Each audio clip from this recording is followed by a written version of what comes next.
샬롬, 류 선생의 구속사 천국열차, 유도수 목사님의 신구약 성경 파노라마를 낭독하는 시간입니다. 지금은 로마서 파노라마 106번째 시간, 넉넉히 이기느니라. 구절은 8장 35절에서 37절. 누가 우리를 그리스도의 사랑에서 끊으리요? 혼란이나 곤고나 핍박이나 기근이나 적신이나 위험이나 칼이랴. 기록된 바 우리가 종일 주를 위하여 죽임을 당케 되며 도살할 양같이 여김을 받았나이다 함과 같으니라. 그러나 이 모든 일에 우리를 사랑하시는 이로 말미암아 우리가 넉넉히 이기느니라. 그런즉 이 일에 대해서 우리가 무슨 말을 하리요 하고 시작한 31절 도전적인 질문 중 마지막 대목에 이르렀습니다. 마지막 질문은 누가 우리를 그리스도의 사랑에서 끊으리요? 35절 하나님의 사랑에서 끊을 수 없으리라 한 39절 사랑의 줄입니다. 하나님은 내가 사랑의 줄로 저희를 이끌었다 하고 말씀하는데 호세아 11장 4절 이 사랑의 줄을 끊을 자가 없다는 선언입니다. 그래서 우리를 사랑하신 이로 말미암아 우리가 넉넉히 이긴다고 선포하는 것입니다. 우리의 구원을 보장하는 제일 견고한 줄은 사랑의 줄입니다. 1. 누가 우리를 그리스도의 사랑에서 끊으리요 하고 도전적으로 말씀합니다. 기억, 먼저 분명해야 할 점은 누가 우리를 그리스도의 사랑에서 끊으리요 한 사랑이 우리가 그리스도를 사랑한다는 그 사랑이 아니라 그리스도께서 우리를 사랑하시는 그 사랑이라는 점입니다. 니은 39절에 나오는 하나님의 사랑에서 끊을 수 없으리라 한 사랑도 우리가 하나님을 사랑한다는 사랑이 아니라 하나님께서 우리를 사랑하시는 그 사랑인 것입니다. 우리가 그리스도를 그리고 하나님을 사랑한다는 그 사랑은 얼마나 연약합니까? 얼마나 갸냘픕니까? 얼마나 자주 끊어집니까? 그러나 자기 아들을 아끼지 아니하시고 내어주신 하나님의 사랑은 끊어지지 아니합니다.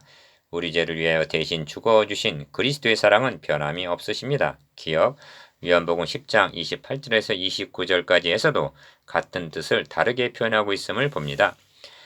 내가 저희에게 영생을 주노니 영원히 멸망치 아니할 터이요 또 저희를 내 손에서 빼앗을 자가 없느니라. 저희를 주신 내 아버지는 많이보다 크심에 아무도 아버지 손에서 빼앗을 수 없느니라 하십니다. 니은 우리들을 한쪽에서는 많이보다 크신 하나님의 손이 붙잡고 계시고 또 한쪽에서는 그리스도께서 붙잡고 계신다는 것입니다. 우리가 하나님을 붙잡는 손, 우리가 주님을 붙잡는 손은 얼마나 연약합니까? 얼마나 자주 놓칩니까? 그러나 우주 만물을 창조하시고 붙들고 계시는 그 능력의 손이 우리를 붙들고 계시다니 누군가가 말한 대로 하나님의 손에서 성도 한 사람을 빼앗는다는 것은 하늘에 올라가 별 하나를 따오는 것보다도 더 불가능한 일인 것입니다. 3. 누가 우리를 그리스도의 사랑에서 끊으리요? 혼란이나 곤고나 핍박이나 기근이나 적신이나 위험이나 칼이라. 35절 기억 이 점에서 문맥을 상기할 필요가 있습니다. 사도가 35절에서 열거하고 있는 고난의 목록들이 어디와 연결되는 문맥인지 아십니까? 생각한데 현재 고난은 이렇게 한 18절과 결부가 되는 문맥입니다. 니은 그리고 우리가 넉넉히 이기느니라 하고 37절 선언하고 있는데 무엇에 대해서 넉넉히 이긴다는 것인가? 혼란, 공고, 핍박, 기근, 적신, 위험, 칼 등이 닥쳐와도 넉넉히 이긴다는 말씀입니다. 이 점에서 우리를 부끄럽게 하는 것은 사도가 열거하고 있는 고난의 종목들을 유의하여 보면 일상적인 삶 가운데서 일어나는 일들이 아니라는 점입니다.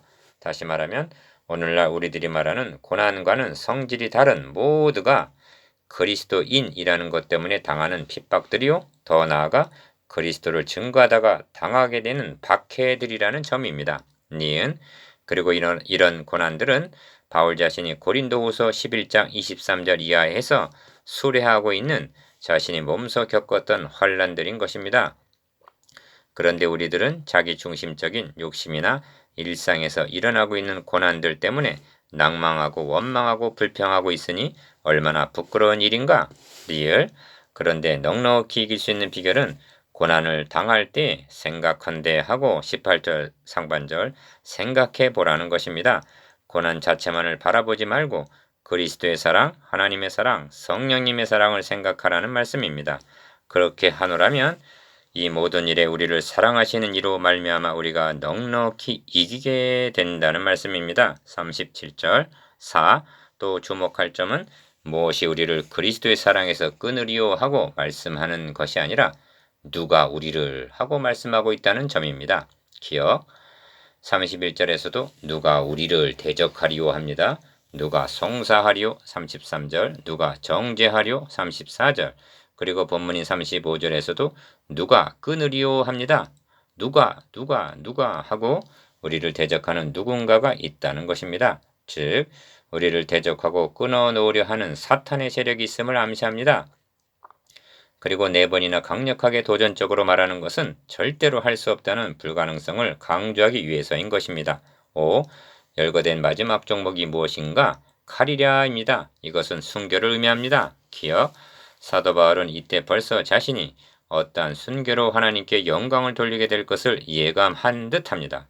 이 점이 기록된 바 우리가 종일 주를 위하여 죽임을 당케 되며 도살할 양같이 여김을 받았나이다 함과 같으니라 한 36절 말씀에 나타납니다. 순교까지도 누가 우리를 그리스도의 사랑에서 끊으리요 합니다. 6. 누가 우리를 그리스도의 사랑에서 끊으리요 하는 끊을 수 없다는 말이 황금의 연결고리와 결부되는 문맥임을 상기할 필요가 있습니다. 기억, 지금 우리는 의롭다 하심까지 와 있습니다. 앞으로 남은 고리는 영화롭게 하심입니다. 우리의 낮은 몸이 주님의 영광의 몸과 같이 변화될 소망만이 남아 있습니다. 그런데 누가 우리를 가로막고 서서 이를 불가능하게 만들거나 끊어놓을 자가 있단 말이냐? 환난으로 그렇게 하겠느냐? 곤고로 핍박으로 기근으로 적신으로 위험으로 칼로 할 수 있단 말이냐? 도전적인 말을 하고 있는 것입니다. 7. 그러나 이 모든 일에 우리를 사랑하시는 이로 말미암아 우리가 넉넉히 이기느니라 하고 말씀합니다. 37절 기억, 우선적으로 주목할 점은 이제까지 역설한 26절에서 36절까지의 내용은 가, 성령이 우리 연약함을 도우신다 26절, 나, 하나님이 우리를 위하시면 31절, 다, 그리스도의 사랑에서 끊으리요 하고 35절, 모두가 우리가 행할 일이 아니라 삼위 하나님께서 행해 주신 일이었다는 점입니다. 니은 그런데 본문 37절의 우리가 넉넉히 이기느니라 한 이김은 우리들의 몫이라는 점입니다. 그러면 겨우 이기는 것도 아니라 어떻게 넉넉히 이길 수가 있단 말인가? 다시 한번 본문을 유의해 보면 자기 힘이나 능력으로 이길 수 있다는 말이 아니라 우리를 사랑하시는 이로 말미암아 우리가 넉넉히 이긴다는 것입니다. 사도는 승리의 비결을 사랑의 힘이라고 말씀합니다. 8. 그러므로 중요한 요점은 우리에게 주신 성령으로 말미암아 하나님의 사랑이 우리 마음에 부은 바 되미니 한 5장 5절 말씀인 것입니다. 기억, 성도들의 마음에 하나님의 사랑, 그리스도의 사랑이 성령에 의하여 부은 바가 되기만 한다면 넉넉히 이길 수가 있다는 것입니다. 승리의 비결이 오직 여기에 있다는 점을 확인하게 됩니다. 그렇다면 현대교회의 문제가 어디에 있는가? 사랑의 결핍이라고 말할 수밖에 없습니다. 9. 이 점을 고린도후서 5장 14절에서 확인할 수가 있는데 사도는 그리스도의 사랑이 우리를 강건하시는도다 말씀하고 있습니다. 기억, 바울은 우리와 똑같은 성정을 지닌 사람입니다. 그런 바울이 어떻게 그 많은 고난을 감당을 하고 넉넉히 이길 수가 있었는가? 본문에서 말씀한과 같이 사랑의 강건함, 즉 사랑의 힘이 있었기 때문이라는 것입니다.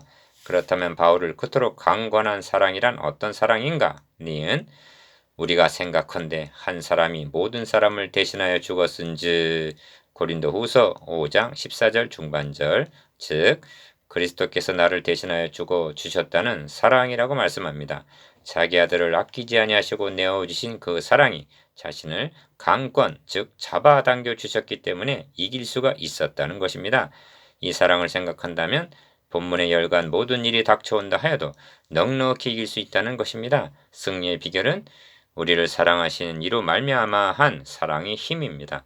사도는 최후의 대단원을 사랑이라는 말로 끝맺고 있습니다. 10. 이 점에서 우리가 유념해야 할 점이 있습니다. 이 점이 현대교회와 다른 점인데 사도는 이런 고난들이 머지않아 물러가게 될 것이다, 곧 해결이 될 것이다 하고 말씀하고 있지 않다는 점입니다. 기억. 이런 고난들은 모든 눈물을 그 눈에서 씻기심에 다시 사망이 없고 애통하는 것이나 곡하는 것이나 아픈 것이 다시 있지 아니하리니 처음 것들이 다 지나갔음이러라 할 계시록 21장 4절. 그 날에야 다시는 없게 될 것입니다. 니은 사도는 여기서 거론한 고난의 목록들뿐만 아니라 다른 아무 피조물이라도 우리를 우리 주 그리스도 예수 안에 있는 하나님의 사랑에서 끊을 수 없으리라 하고 39절 도전적으로 선언합니다. 말씀을 마치기 전에 다시 한번 상기시켜 드립니다. 가. 여러분이 송사를 당하거든 누가 능히 하나님의 택하신 자들을 송사하리요 하는 성령의 검으로 물리치십시오. 나. 여러분이 정죄감에 빠지거든 의롭다 하신 이는 하나님이시니 누가 정죄하리요 하고 선언하시기 바랍니다. 다. 환난이나 곤고나 핍박이나 기근이나 적신이나 위험이나 칼이 닥쳐오거든 우리를 사랑하시는 이인 하나님의 사랑, 그리스도의 사랑, 성령님의 사랑을 생각하시기를 바랍니다. 11. 사도는 자신만이 아니라 우리가 넉넉히 이기느니라 하고 단언합니다. 기억. 적의 그 공격을 겨우 방어만 한다는 말씀이 아닙니다. 넉넉히 이기느니라는 말은 정복하고도 남음이 있다는 뜻입니다. 우리는 정복자의 승리의 개선 장군들이라는 것입니다. 이 점은 히브리서에서는 이런 사람은 세상에 감당치 못하도다 합니다. 히브리서 11장 38절. 니은 매튜 헨리는 이 대목을 이렇게 해설하고 있습니다. 고난받은 성도가 잃은 건 무엇인가? 아, 이 사람아, 그들이 잃은 건 황금이 용광로에서 잃은 것, 곧 찌꺼기뿐일세. 누가 우리를 그리스도의 사랑에서 끊으리요? 우리가 넉넉히 이기느니라. 아멘. 묵상해 봅시다. 1. 끊을 수 없는 사랑은 누구의 사랑입니까? 2. 우리를 대적하고 송사하고 끊으려는 세력은 누구입니까? 무슨 힘으로 넉넉히 이길 수가 있습니까?